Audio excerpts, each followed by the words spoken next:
Hello everybody, I'm Raphael Perry and we've got another update on the Blood Sword computer game, so I want to go look at everything. First off, it's very nice to see the ability scores here: fighting prowess, psychic ability, awareness, damage, endurance and armor.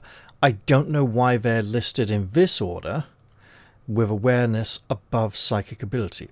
Well, no, that's not entirely true. So the order should be fighting prowess, psychic ability, and then either endurance or awareness, and then the other one, and damage and armor down near the bottom. Fighting prowess is important. Psychic ability isn't really very important unless you're playing a spellcaster. So 3 out of the 4 party members are probably not even going to use it very often. It is used occasionally to resist enemy spells, or, terror, horror, things like that. But it's not used as often as awareness, which is used by everybody, mainly for initiative, but also for other things. Oh, is this like a life bar as well that represents our 13 endurance points for this trickster? That's nice. I like that. I'm gonna get that open. We got here sort of green gem in an ornate setting. Looks like it could be a brooch or something, like maybe a cloak pin. I'm not sure. Some kind of blue crystal. Looks like a box of chocolates, to be honest, and it's probably not that. Some bread and a potion with what looks like a thief's eye mask on it on the side for people who like to believe that if you put a tiny little strip of cloth over your eyes, it makes you completely unrecognizable in the 1930s. Yeah. Because the skin around your eyes is the only distinctive thing about you, of course. Now, let's see what we got here. Mini devlog number 1, refining passive skills. Is it really the first one? It's the first one this year, and we got mini devlog number 1 here from July last year. I thought it was a bit odd. Right, anyway, number aside, folks, it's been over a month since the Italian and Bulgarian localization announcement. Yes, indeed, there was an announcement that the game will be available in Italian and Bulgarian. I am neither an Italian or a Bulgarian, and I'm not particularly fluent in either of those languages, so it didn't strike me as important enough to announce on its own, but was worth mentioning when we got to the next update. The past few weeks focused on core RPG systems, specifically how character skills interact with spells, equipment, items, and inventory management. Less flashy than combat or story, but these are the systems you'll interact with constantly. Spellcasting and memorization. The spellcasting system received significant work this month. Spell memorization now functions correctly. Yes, it was entirely broken, caught it before you did, and passive skill effects now properly modify how it works. Depending on your skill investments, you can reduce the cost of memorizing spells, improve casting reliability when using magic inside and outside of combat, or at higher tiers, achieve near guaranteed success on certain spells. The goal is to make your passive choices feel meaningful, not just numerical bonuses, but tangible changes to how your enchanter operates. Casting spells during narrative segments now checks for specific skill requirements rather than just your class. This prevents situations where characters could access magic they shouldn't have, and ties story options more tightly to your actual build, which means that because every character has access to every skill tree, including the enchanter's spells, possibly. Now that's a scary thought. It does mean that maybe a trickster or sage might not necessarily be able to cast spells, but might be able to do some magical things outside of combat, casting the spells that are not cast in combat, such as Summon Faltin. And those spells aren't even on this list, so they would be in a skill tree or talent tree, presumably, which does mean less magically adept classes could dabble a little. So, a reminder of how this works. It's all about the psychic ability of the character.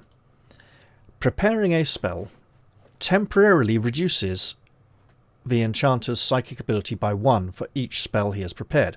So this enchanter, apparently, has a psychic ability of 9. Shouldn't it be 8 at rank 2? It seems to have an ability of 9. He has 2 spells prepared, which reduces it from 9 down to a 7. Additionally, each spell has a level.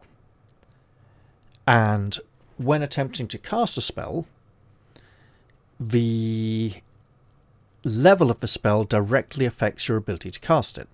So, with his psychic ability reduced from 9 down to a 7, if he wants to cast Volcano Spray here, a level 1 spell, he'll need to roll a 6 or less on 2 dice, because you subtract the level of the spell from the current psychic ability of the enchanter.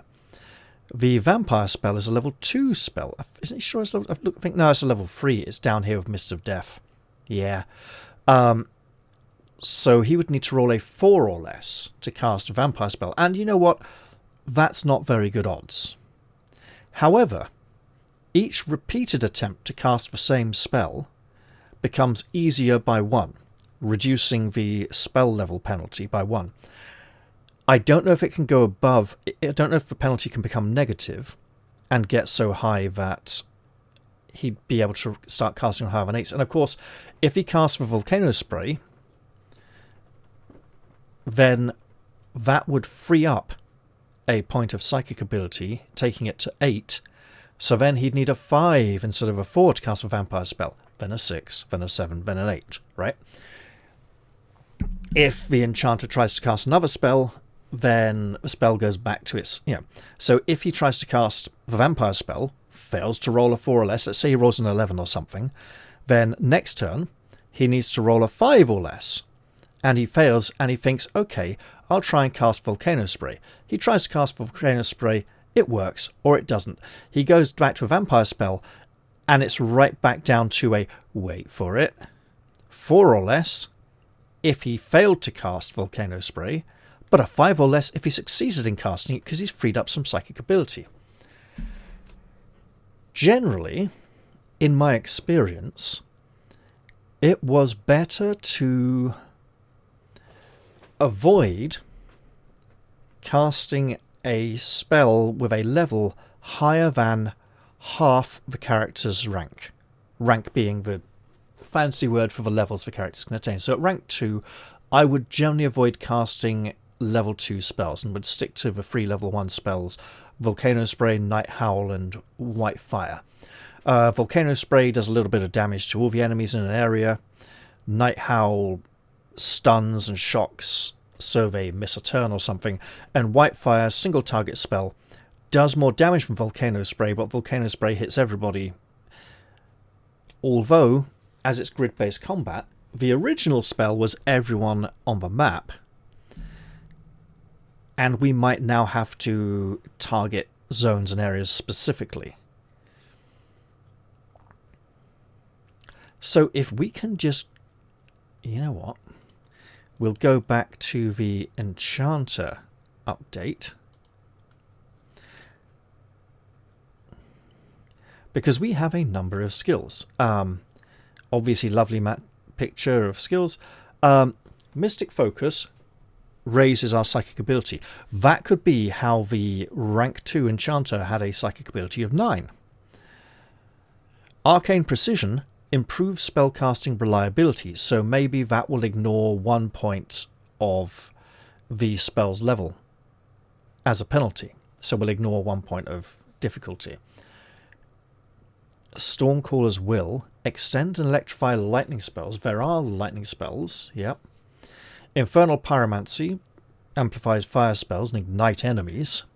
Arcane Supremacy. Cast with unmatched precision or even automatically succeed. So, improves spellcasting ability. Cast with unmatched precision. What's the difference between those two going to be, I wonder? But it does feel as if they will affect our spellcasting significantly. Now, I don't know for certain how spellcasting was completely broken, but I can imagine a number of different things. For instance, the memorized spells might not be reducing psychic ability. Or casting a spell might not have removed it from memory. Or the spell level wasn't being applied to the casting roll. I don't know, right? It could have been any number of different fun things. But it's been fixed now. Before we get our hands on any kind of actual build to play with. Equipment requirements. Items can now require specific skills or passives to equip. Certain ranged weapons require investment in archery. I can think of one ranged weapon which might not require investment in archery. It's a magical throwing axe which can be thrown and then returns to the wielder's hand like Mjolnir, if the wielder is of the warrior class. And they basically get to pretend they're 4. The inventory UI now highlights equipment slots where requirements aren't met, giving you immediate feedback on what you can and can't use. When your character's skills change, whether through leveling or story events, equipment is automatically re-evaluated. Lose access to a prerequisite and the item is unequipped. This keeps your loadout honest with your build. So here, we have... What could this be? We've got a bow and some arrows, a dagger and something that is red. Presumably, it looks like the bow is selected, so this is just red. Maybe that's empty. Maybe it's the bow, in all honesty. But it is a different... It looks... Oh, I think I know what that is. It looks like a scimitar. But at rank 2, that'd be very early to have something like that. Oh. Well, it's an interesting item. We have some kind of potion with a number 5 on it. Possibly a stack of 5. Looks a bit like a heart with these curling branches coming in here. So I imagine that could be a healing potion quite easily. We've got some kind of... It looks almost like leather scale armor rather than padded leather armor. And that hood does appear to be empty. I'm not sure though. No, I think that's empty. Yeah. It looks like we have a shared party inventory rather than individual inventories for the heroes. Now, in that case, there are certain items in the story where the game needs to know which hero is carrying that item. And many of those items are like a scroll or something. Having them in the group inventory would be awkward. If they could be equipped, maybe in the neck slot, the hands, ring, or the head, essentially, then we would know who would have one of these items equipped. 6 of 30. I wonder if we can increase that. These slots are locked, which implies we can unlock them. Possibly with something on the skill trees.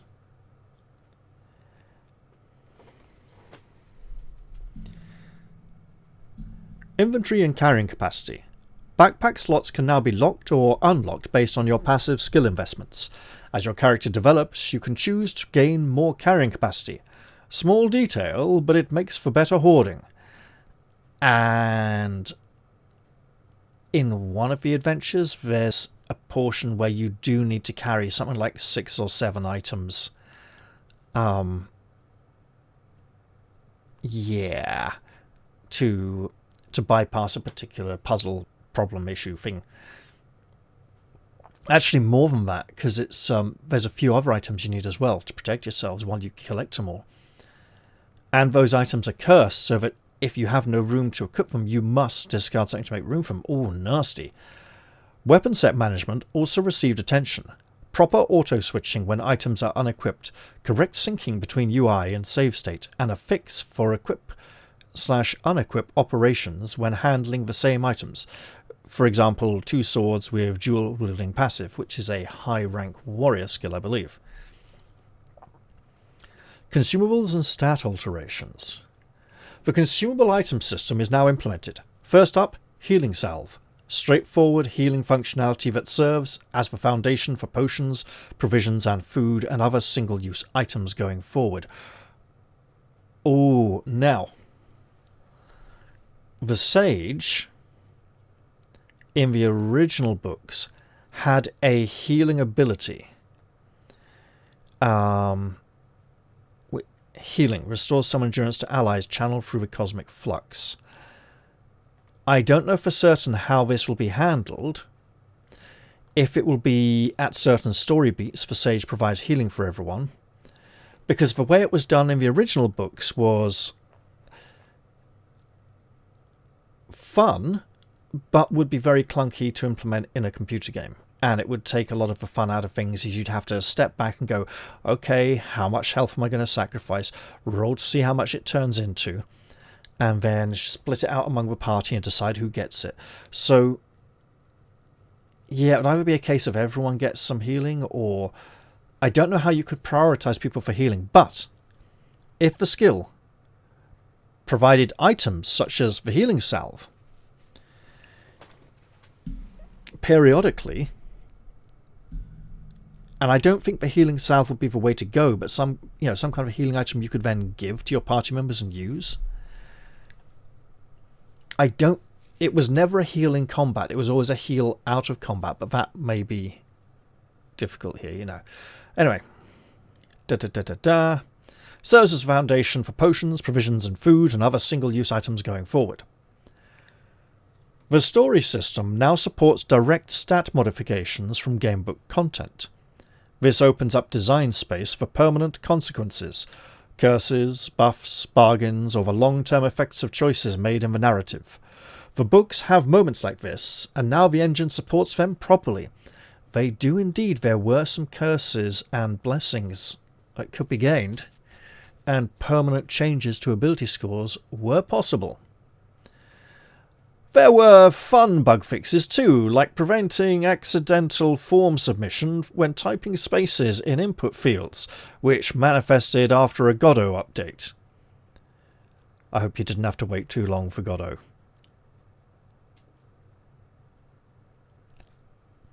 The core systems are solidifying. More to come. Wishlist the game on Steam to follow along as development continues, and of course I have absolutely wishlisted the game on Steam already. And as soon as there's a demo up or something to experience, I'll be sharing that all with you. And when the game lands, you bet I'll do a playthrough. I won't necessarily try and replicate the way I played through it the first time. I might enjoy different choices, and new opportunities may be available to me. I hope you're all looking forward to this game, and I'll keep you informed of the next update when it lands. Bye for now, everybody, and see you all next time. Cheerio.